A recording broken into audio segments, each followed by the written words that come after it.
तिसऱ्या आठवड्याच्या एंडिंगपासूनच माझे जरा हेल्थ इश्यूज सुरू होते आणि ते खूप अनफॉर्च्युनेट होतं. नशिबाचा भाग आहे आपण त्याला म्हणू शकतो, ते आपल्या हातात नसतं.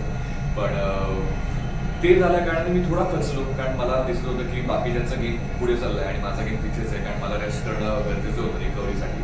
सो बाकीचे पुढे निघून जाताना दिसत होते आणि मी तिथेच होतो, त्यामुळे खूप विचार करणं आणि त्या गोष्टीमुळे रिकव्हरी माझी स्लो झाली. त्याच्यामुळे औषधं, ती रिकव्हरी आणि तो माहोल, तो काही त्या ॲटमॉस्फिअरमध्ये रिकव्हरी कदाचित होत नव्हती. आपल्याला असं असतं की आपण जेव्हा आजारी असतो तेव्हा आपल्याला घरची आठवण येते, आपण खूप वल्नरेबल असतो आणि मला माझ्या आईची खूप जास्त आठवण यायला लागली होती आणि या सगळ्या गोष्टींचा खूप मला असं वाटतं की प्रभाव पडला मला त्या शेवटच्या 2 आठवड्यात. बिग बॉस जेव्हा निवड झाली तर त्या तयारी कशी केली त्याची?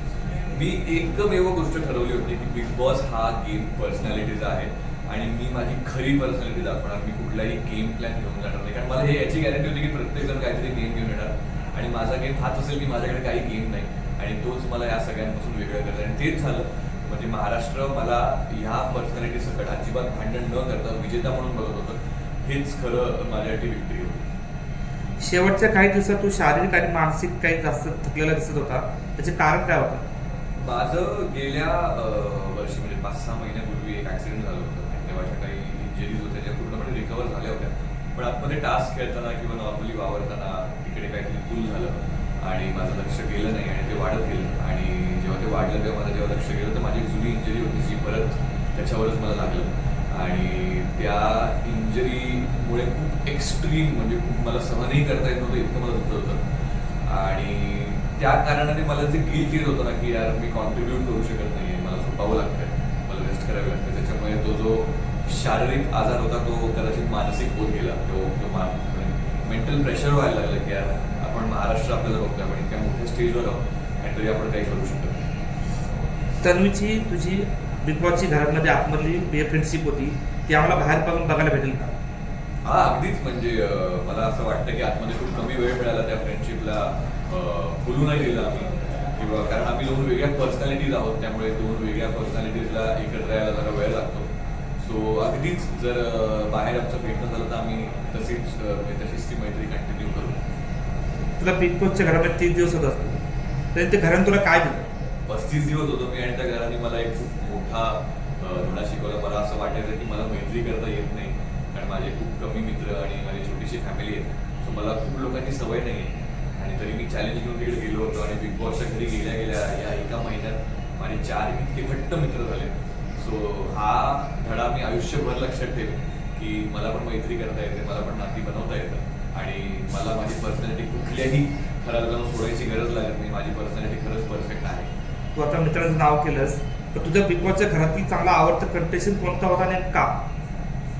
आत्ता जे आतमध्ये आहे त्यातून प्राजक्ता मी म्हणेन आणि ओव्हरऑल माझं सगळ्यात फेवरेट कंटेस्टंट नेहमीच करण होता, कारण मी त्याला खूप जवळून पाहिलं, मी त्याचा गेम खूप जवळून पाहिला. कदाचित त्याचा गेम थोडासा स्लो राहिला म्हणून तो बाहेर आला, पण त्याला 1 आठवडा अजून मिळाला असता तर तो नक्कीच फायनलिस्ट झाला असता.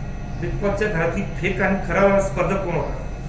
खरा स्पर्धक मी म्हणेन की सगळ्यात जास्त वेळ खरा मीच होतो, कारण जर तुम्ही सुरुवातीपासून शेवटपर्यंत माझ्या पहिल्या दिवसापासून शेवटचा दिवस बघितला तर माझ्या पर्सनॅलिटीमध्ये कुठेच डिफरन्स नव्हता. आणि खोटा मी म्हणेन राकेश बापडे यांना, कारण पहिले 3 आठवडे त्या एकदमच वेगळा जेंटलमॅन कॅरेक्टर प्ले करत होते आणि नंतरचे शेवटचे 2 आठवडे अगदीच वेगळे कोणतरी होते. सो त्यामुळे खोटा मी राकेश बापडे यांना म्हणेन. बिग बॉसच्या घरामध्ये तू फेलर कोणाला बघतो आणि विनर कोणाला बघतो? मी आत्ता तरी विनर तन्वी किंवा प्राजक्ता मधल्या देखील बघतो.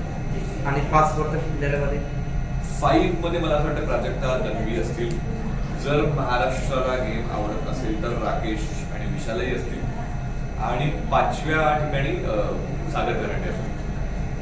तुला बदलापूर लोकांनी फुल सपोर्ट केला, तर बदलापूर लोकांनी तुम्ही प्रत्येक ठिकाणी जे बॅनर होते, तर बदलापूर लोकांनी काय आभार मानतील, काय करशील बदलापूर?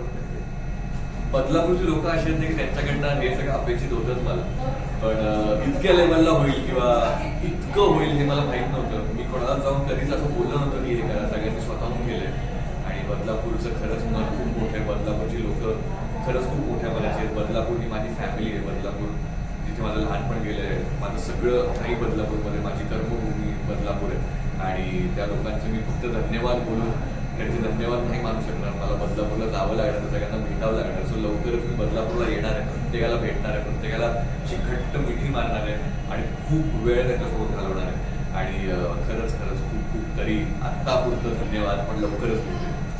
आता जाता ताई तुला एक लहानसा क्वेश्चन, सगळं महाराष्ट्र विचार नेमकं आयुष्यात दुखापत काय झाली ते सांगू शकते? हा म्हणजे मला एक पायात माझ्या गुडघ्याच्या मागच्या बाजूला आणि थाईसच्या आतल्या बाजूला एक दुखापत होती, जी मला ऍक्सिडेंटच्या वेळेस झाली होती आणि त्याच्यावरच परत मला लागलं. त्यामुळे मला चालायला किंवा उभं राहायला खूपच त्रास होत होता. म्हणजे इव्हन पॅन्ट घातल्यावर पण मला ती पॅन्ट टच होत होती सारखी, त्यामुळे चालताना उभं राहताना खूप त्रास होत होता. म्हणजे तुम्ही मला कदाचित लुंगीमध्येही पाहिलं असेल, तर मी अजून सगळे एपिसोड पाहिले नाही, दाखवलं नाही, मला माहीत नाही पडत. मध्यंतरी मी लुंगीमध्येही फिरत होतो, त्यामुळे ती दुखापत होती आणि अजूनही आता 6-7 दिवस लागतील पूर्णपणे रिकवर व्हायला.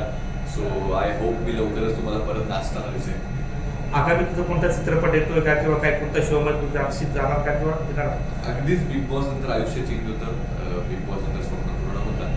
सो आता खूप इन्क्वायरीज आहेत, पण जेव्हा केव्हा ते ऑफिशियल होईल तेव्हा नक्कीच मी सांगेन.